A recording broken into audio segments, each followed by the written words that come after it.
Guidance internal. T-minus 10, 9, 8, 7, 6, 5, 4. Command engine start. 2, 1.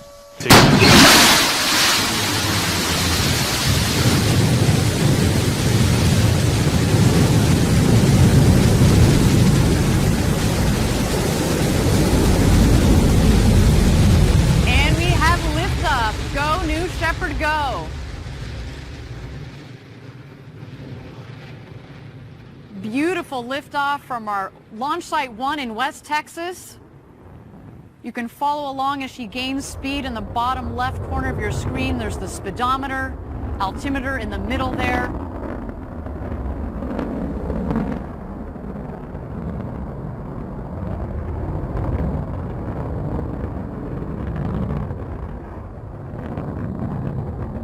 First milestone on her trip to space, max Q. That's when the dynamic pressure on the vehicle is at its maximum, the toughest point in flight for the vehicle.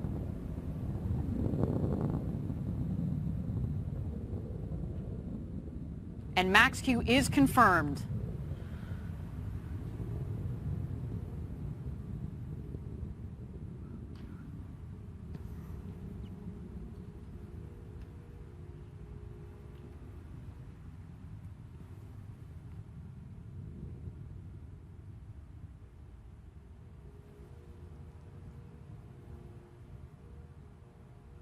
All right about this time in your flight, on ascent, you're going to max at about 3 Gs.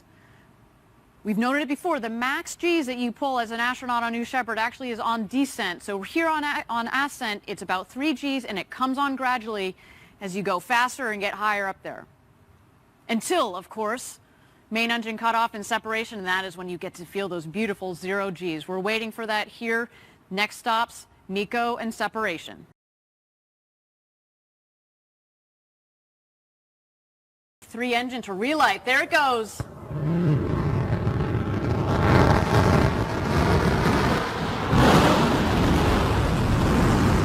Landing gear deployed. Oh, look at that smooth landing.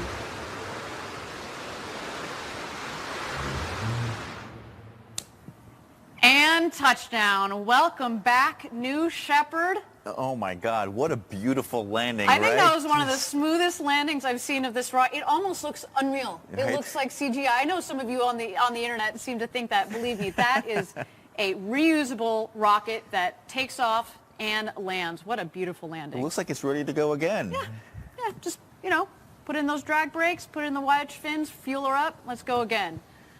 But until then, the show is not over. We do have the crew capsule here.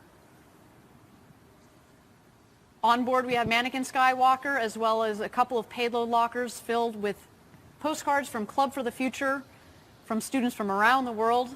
We are waiting to see the drogue chutes come out. They will be followed by the main parachutes. And a little wink from one of those big, beautiful windows. Look at that. There go the drogues. And here come the mains. All 3 parachutes are out. We're looking for full inflation, and there they go. I love that.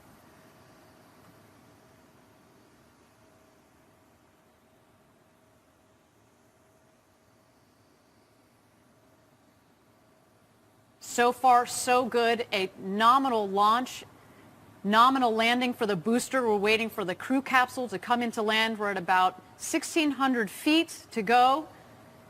And a nice smooth descent at about 16 or so miles per hour. Just at about 25 or so kilometers per hour. That is a nice smooth descent. There's the valley of our West Texas launch site 1 as we call it.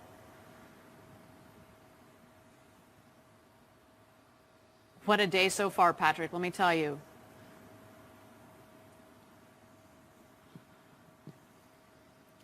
Now, at 800 feet to go here, we should remind everybody that we do have the retrothrust system that kicks on just in the last moment. Basically, it just creates a nice air cushion for the capsule so that next time, hopefully, when you and I are up in that capsule one day, we are going to be getting a nice air cushion underneath the capsule.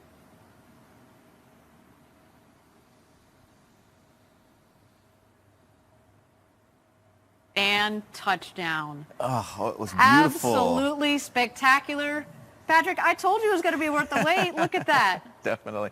I love you. You can just see it just as it lands. You see that puff of air and it kicks up all that dust, but it's just such a gentle landing right there.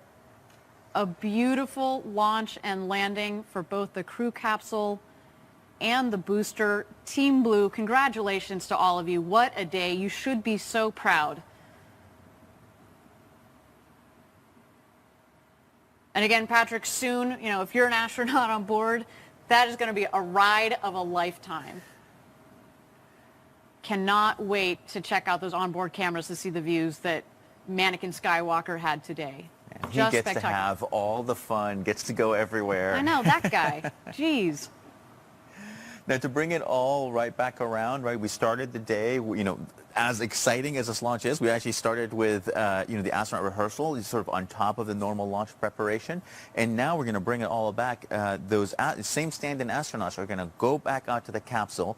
Once we open the hatch, they're actually going to get in, and we're going to practice and rehearse, essentially getting the astronauts out safely, getting them back into the van, have them reunite with their loved ones, and that's when they would go off and celebrate this sort of incredible experience they would have just had. So, I can tell you that when we've done this in rehearsals and the people have just been sitting out there when this has just happened, they just get emotional. Even just sitting in at the very end, they get emotional. I can only imagine what it'd be like to actually fly and get landed. We see it time and time again. You saw a little bit. Obviously, we didn't have the audio for the safety shelter earlier today, but seeing the reactions of our stand-in astronauts from having done the rehearsal, they get super, psyched and worked up, as they should, right? And then same thing, as you just mentioned, when they come out of the capsule, it is, we put them in, but then they come out again, and it's just this elation. And to think, next time, it's coming up soon, when we start, putting people in that capsule, you compound it with a launch to space and back. Ugh. With a boat full of adrenaline, you better believe they are going to be absolutely psyched and ready to celebrate. Absolutely.